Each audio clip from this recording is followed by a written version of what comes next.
I was just interviewed by Keith Andrew, and it was an amazing experience. It was great being able to talk about things that are, just things that I think about. And I love a fellow New Yorker. So, Keith Andrews, way to go. Andrew, very nice to meet you. Coldplay, my talk show is to show people that even with every learning disabilities, I can still love something. At the same time, I'm able to turn myself into an example for people out there to never give up and prove people wrong, no matter what. That so the labels do not dictate who you are going to be. With that being said, I wanted to take this time.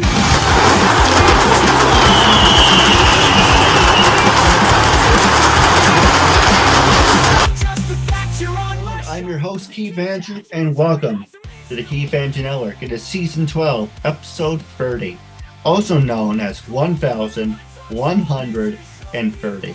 It's kind of long to say, but it is Season 12, number 30. It's Saturday night. You know what that means? It's time to sit back and watch some decent movies, or some great movies, on Apple TV.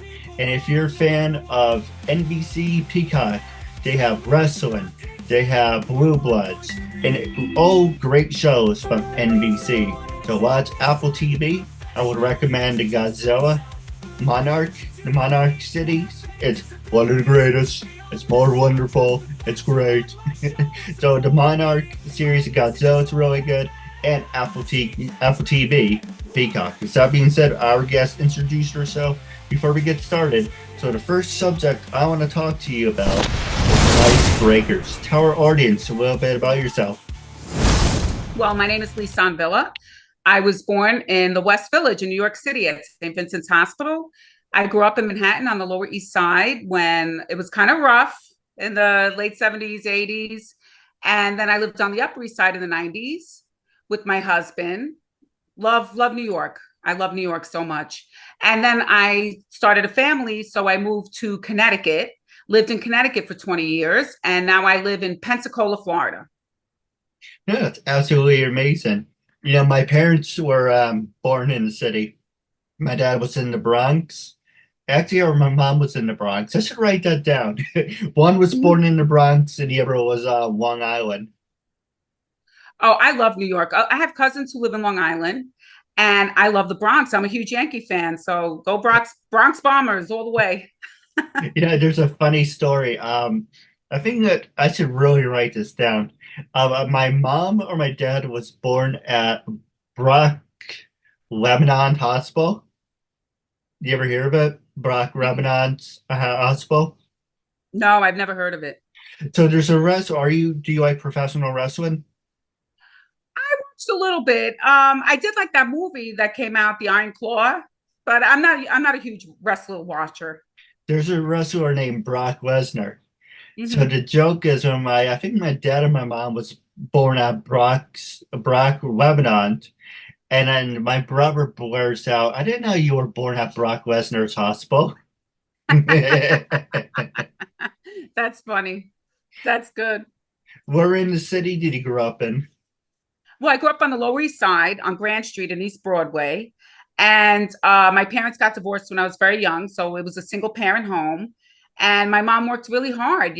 She worked for Standard and Poor's. By the time I was 10, she got a degree while we were really little. And, honestly, I was the typical Generation X lock key child. We brought ourselves home from school, locked the door, took care of the household, honestly. And, you know, got left money on the table for dinner, that kind of stuff. Like it was real Generation X type. The mom is working, the dad's not around, and the kids kind of raise themselves, honestly. I'm sorry you had to go through that. Well, it's funny because now it gave me a lot of perspective on things. Like, at the time it wasn't easy, but now that I'm older, I feel like it was a blessing. No, I agree. You know, there's so many different generations. Let me ask you about this, about the different generations, and we can go to the next subject. Do you Hmm. think millennials are spoiled? Because I am a millennial, but I don't think I'm spoiled. I have to be honest with you. I feel like they're different millennials because I have some friends who are millennials that I absolutely adore. And I feel like they are the hardworking, like they're just hardworking. They have their families. They're very motivated. But then I have to say, I do, my brother's a typical millennial. The guy works so hard, has a family, my sister, my half sister. But I have to say, I do know some people where they're like 37 years old and they're still acting like they're 21, 22 years old. It's like, come on, time to grow up already. Get out of the house. You got to, like, make your way in the world. So, but I guess every generation has people who screw up, but you can't just, paint a broad brush. So, I do have to say though, some of the millennial parenting is a little soft. There's a little too much soft parenting with the millennial parenting. So I don't know if they're spoiled. I just think that they feel like they could do things even better. No, you're absolutely right. There's a lot of funny stories I like to tell you. Mhm. But I was working at Walmart, and I give you an example. My brother is kind of soft when he raises his kid. Oh, don't do that. Oh, it's one of those helicopter Mm. bullshit. And it's uncensored to say whatever you want. But I was working at Walmart. It's just if this comes off wrong, I apologize. This black woman came over as a family, and the kid's crying, "Oh, mom, can I have this?" Oh no, she slams the thing on the floor. Keep crying, I'm gonna drop you like a bag of dirt. And I started to laugh, and I said, "I'm sorry. It's just funny." But it's Well, different. I was hit when I was a kid. Now I wasn't yeah. beaten, but I was disciplined. There's nothing Hmm. wrong with disciplining your kid. I totally agree. It's even in the Bible, right? Spare the rod, spoil the child. Sometimes you need to get a good smack. And I used to have a saying to my kids. I go, everyone in life needs to have their ass kicked at least once. I'm like, it's a humbling experience. You get your ass kicked at least once, but then you know what happens? You survive, right? And you're like, oh, I got my ass kicked, but I'm still alive. It gives you courage, But if you've never gotten your ass kicked, it's like probably makes you a little scared. Like I've worked so hard. Everyone's worked so hard that I've never got my ass kicked. It makes you afraid to say things, makes you afraid to be honest. But when you get your ass kicked, you're able to get out there and go again because you've survived it. That's true, but it also has negative effects. Like I used to get smacked upside the head. So anytime when someone walks behind me, I'm kind of like, Oh, I still have that too, where it's like, but I mean, there are worse things in life.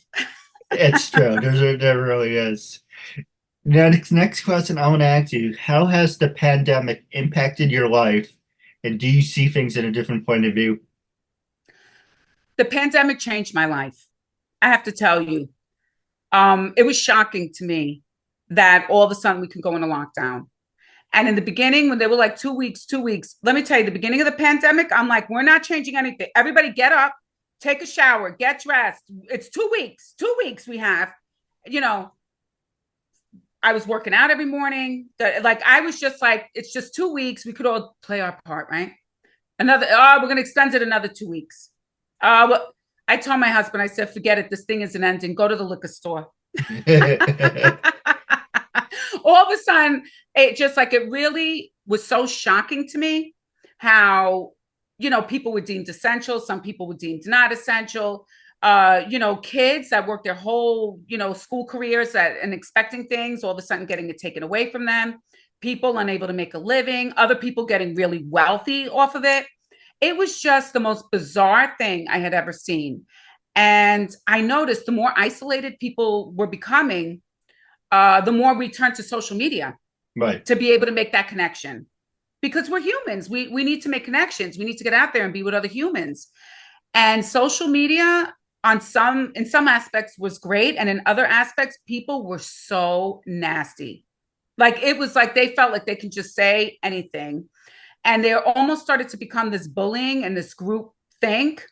And I found it very concerning to the point where once my 10-year-old was locked in her room, as we were going on 6 months, 7 months, 8 months, I said, that's it. I'm watching the TV. Everybody in Florida is partying their ass off. And then I'm in Connecticut and everybody's like afraid to leave the house. I said, we got to move to Florida. I can't let my kid live like this. I just couldn't. Just for my daughter, seeing her, I noticed how she started having a regression in her behavior. And my son actually wrote a play called I Don't Want to Be Here. And it is premiering at the New York Theater Festival in June, at the end of June. And he actually wrote a play about the life in COVID. So it really did change our lives. Well, your kids are more than welcome to be on the show anytime they like. Oh, I would love for you to meet my son, Gabriel. He is extremely talented. I feel like he's going to be the next Neil Simon. This kid, he was in the sixth grade. All the kids are outside and playing, and he's in his room writing. And I said, Gabriel, what are you doing?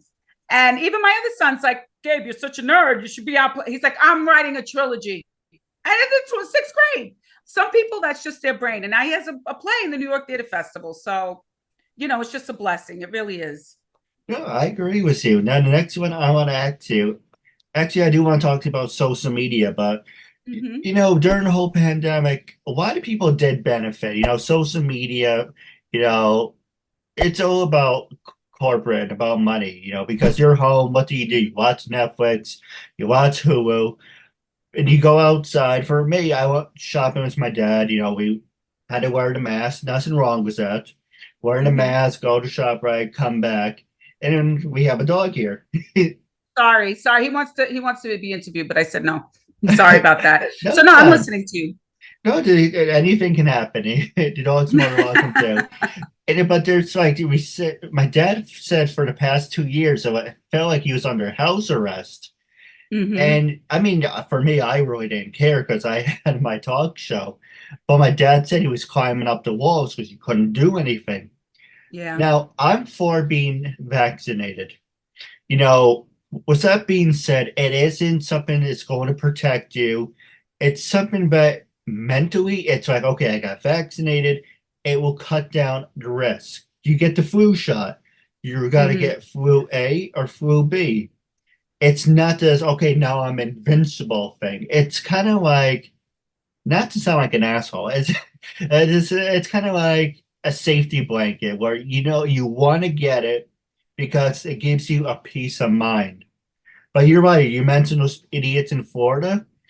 They were just spreading it around, and you can't fix stupid, but you can numb it with a 2x4. Hey, but I love the idiots in Florida. I'm an idiot in Florida now. I have to tell you, I loved being able. This is what happened, right? So my son, essential worker, he couldn't go to high school, but he could go to McDonald's because he was an essential worker to go to Yeah. McDonald's, right? Go figure. So of course he ends up getting COVID. We all end up getting COVID. So the CDC calls the house, and I said, "Listen, we all tested positive, but my husband tested negative. However, he's the sickest one." The woman says, "Tell him to go get tested." I said, "Why?" And she said, well, because if he gets tested, you guys have a 45-day reprieve. Because remember, back in those days, you couldn't even leave the state. Right.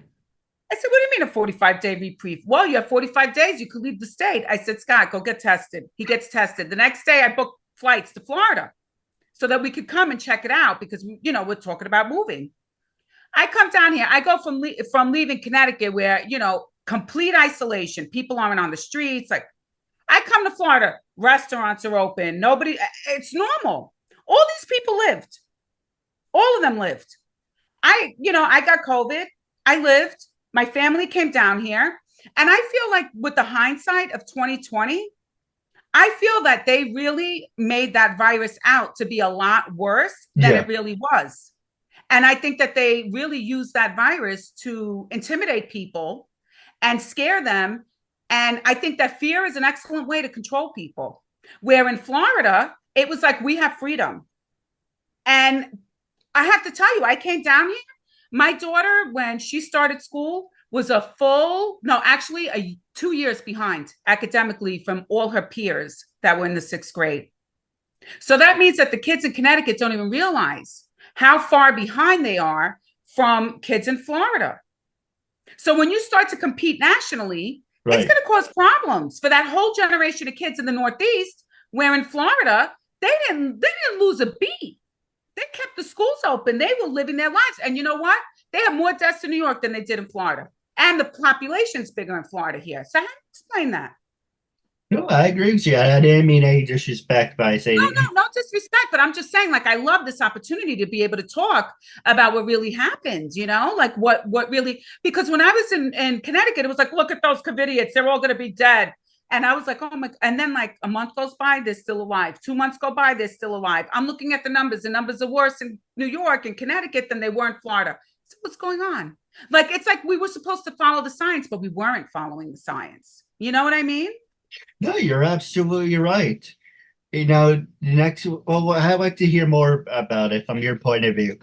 Do Sure. you, for me, I'm not a big Trump fan. I mean, there's some things I do agree on. I mean, some things, Mhm. but I think it's just batshit crazy.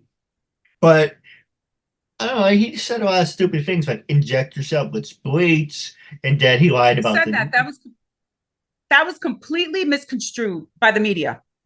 Let me tell you something. I grew up with Donald Trump because I grew up in New York. Yes. So I saw when he fixed that ice rink. It took Mayor Koch years. He did it in like 6 months, right? That's Donald Trump. My father actually worked for Donald Trump because he owns a moving company. Oh, So he nice. did, yeah. So I knew him the whole time I was growing up. This is a man that people loved in New York. The minute he starts running for president, they start calling him all these names. He went from having a number one show, The Apprentice, and everybody loved him. He's doing all this stuff for charity. He runs for president. He turns into Hitler overnight. Like, it's ridiculous the way that they were talking about him. You would have thought that like he was going to put people in camps. He was going to do all these awful things. We were going to lose all our freedoms, which actually we ended up doing with COVID, right? We actually did end up losing a lot of our freedoms. And that's something that I'm still not happy about with Trump. I feel like he could have handled it a little bit Yeah. better. But honestly, I feel like Donald Trump, there is a coordinated mainstream effort to make Donald Trump look like the devil. I mean, look at the way that he's on trial for everything. It's so stupid. It's ridiculous. Like, that's going after a political opponent. That is really the definition of going after a political opponent.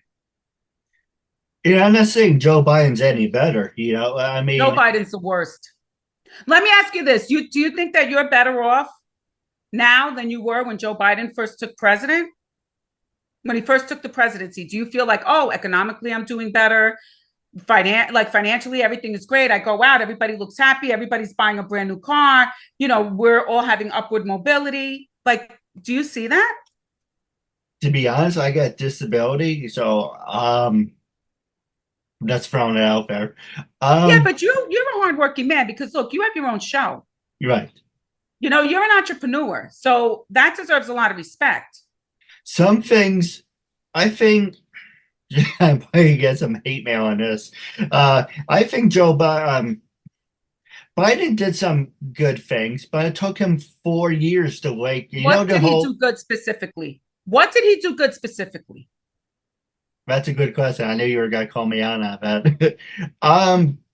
The vaccinations. Horrible, I think. Do you know how many? Personally, I don't think anybody should be forced to take a vaccination. I don't believe anybody should be forced to take a vaccination. Well, let me If ask you. I've had COVID and I have natural immunity and we're supposed to trust the science, Right. why should we force me to get a vaccine when I've already had COVID and survived? It doesn't stop the transmission clearly because there are a lot of people who got the vaccine and still transmitted COVID. So why? That's true. And there's a lot of things Trump did that I agreed with. Building the wall. I mean, Mhm. and this isn't just the Cutting wall. taxes. Cutting taxes to me was the number one thing that Trump did because when he cut taxes and cut a lot of the regulation, the economy started to boom. True. And let me tell you, when we were living in the Obama years, everybody had an old rickety car. Trump becomes president. Everybody I knew after 1 or 2 years of his presidency are buying cars. For the first time, my husband and I, we never had money to go out to dinner. We had 4 kids, right? We're always on a fixed, tight income. I was a stay-at-home mom. I always had little side hustles to make extra money. But we started going out to dinner again. My husband said, how do we have money to go out to dinner? I said, you know what? The energy prices. When Obama was president, it used to cost me $1,200 a month to fill the oil tank. Now with Trump president, it costs me $250. Think about that. That's $950, right? Right. Like, almost $1,000 a month that we had in disposable income that we didn't have when Obama was president, that when Trump was president, all of a sudden we had. And I saw it with everybody because all of a sudden everybody started rolling up in brand new cars when Trump was president, right? I saw people going on vacations again, going on good vacations. So I got to say, I can't point to one thing that Joe Biden's done that improved my quality of life, but I can point at specific things that Donald Trump's policies did that improved my quality of life. That's true. But what's the I said this last time, but it kind of doesn't make any sense anymore. The expression of ghost the devil I know and the devil I don't know. But you already had Trump as president. But the truth is, I'm tired of Joe Biden. Trump, there's a lot of things about him, but we can talk about January 6th in a couple minutes. But there's just a lot of things. But Joe Biden needs to go, wake the fuck up. And it doesn't fucking do things. It took you Let me what? ask you, do you really believe Joe Biden is running the country? Oh, absolutely not. His wife is. Exactly. And that's what scares me. Who is running the country? We clearly see a man who is not running the country. We clearly see things are not going well for a lot of people personally. We clearly see ourselves involved in more foreign conflicts and more wars. Who's running the country? Who's making these decisions? I Well, can clearly see this man is, and he can barely make it up the stairs to the airplane, right? it's horrible, but it's funny. I mean, the thing is that I really felt because Obama came out of nowhere. I really felt for him to beat the Clinton machine because the Clintons are powerful people. I said, man, there got to be some real powerful people behind Obama because for somebody to come out of nowhere and just win the presidency, there is a team behind him. I don't know who they are, but there has to be. For me, just common sense, just looking at things the way that, watching politics, I was, 40 or in my late 30s when he became president, late 30s, I guess. Oh, that So, No, hmm?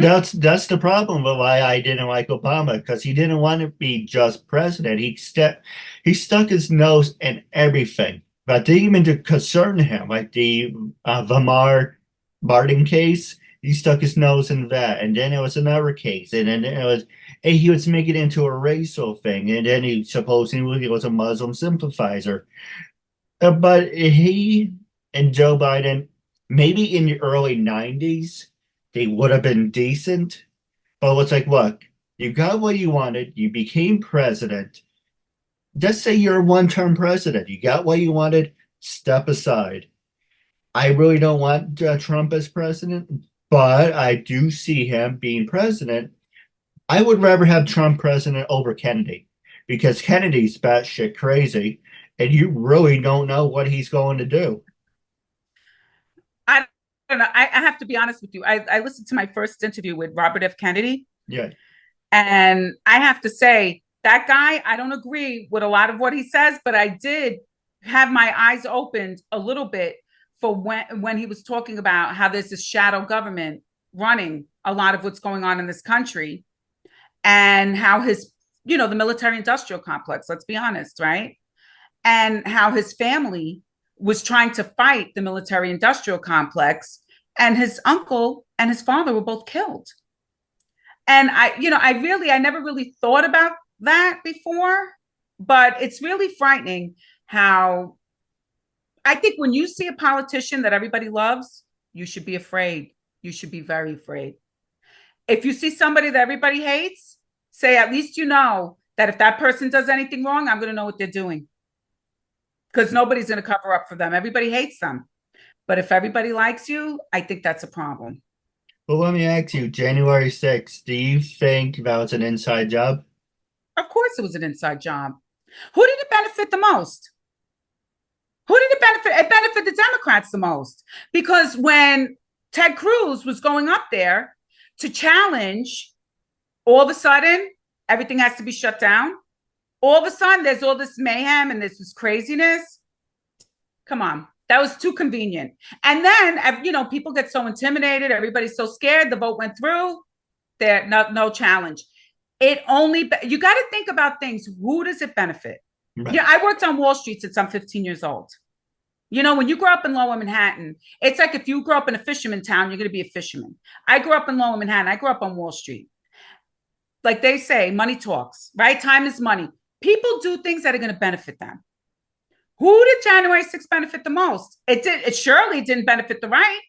It didn't benefit Trump. It didn't benefit those people. Who did it benefit? Why did Nancy Pelosi say no when Trump wanted the National Guard there to avoid a situation like that?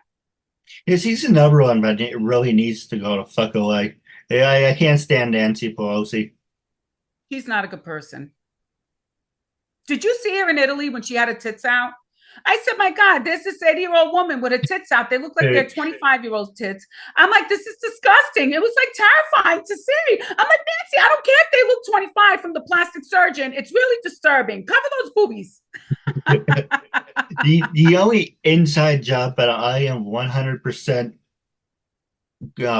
guaranteed about is the Titanic, because I don't know, for some reason I'm obsessed with the Titanic. But the more I read about it, the more I listen to it, it really doesn't make any fucking sense, because it's why. Let me ask you, why was the Titanic, and then we can wrap up the show. Why was the Titanic on fire for 2 weeks in the shipping yards? No one I sees know that. nothing about the Titanic. I know nothing about the Titanic, so I What wouldn't. the one story about it is it was in the shipping yards. It was on fire for 2 weeks. They cheaped out on the rivets. They were supposed to be high quality, but they went with the cheaper one. Um, the rich people were on there, and other rich people knew it was supposedly going to sink, and they weren't. Like Morgan Chase, the guy who did Chase Bank, his JP Morgan? yes, thank you. His competition was on the ship, but he wasn't. I mean, there's a lot of bullshit like that. It's kind of like, and may be true, might not be true, but the government is no better than the mafia, because they like to control everything, and it's kind of like you're not in. They say you have freedom, and what George Collins said, it call it the American dream, because you have to be asleep to dream, because everything else is being everyone, it's bought and paid for. The politicians are bought and paid for. The mayors are bought and paid for. The Democrats, the Republicans are all bought and paid Well, it's a for. lobbyist. Like, I wrote a book, a children's book called The Angel on Top of the Tree back into 2010, published in 2011. And I remember thinking, if I paid off one politician, Right. right, said, here's $20,000 for your campaign, here's $100,000 for your campaign, I could have probably gotten that book in every school in Connecticut, right? Think about how much more money I would have gotten back. That's how a lot of people do business in this country. For me, I have integrity. I need to wake up in the morning. I need to look in the mirror and I have to like who I see. That's the most important thing. But for a lot of other people, they know how the game is played and they'll be the first one to say, Leesan, you're so stupid. You really got to do this. And I understand what they're saying, but at the same point, I want to go to heaven. So I am not going to, go pay off a politician and have my book in every school so that, I'll give you 100,000 and I'll get 1 million back.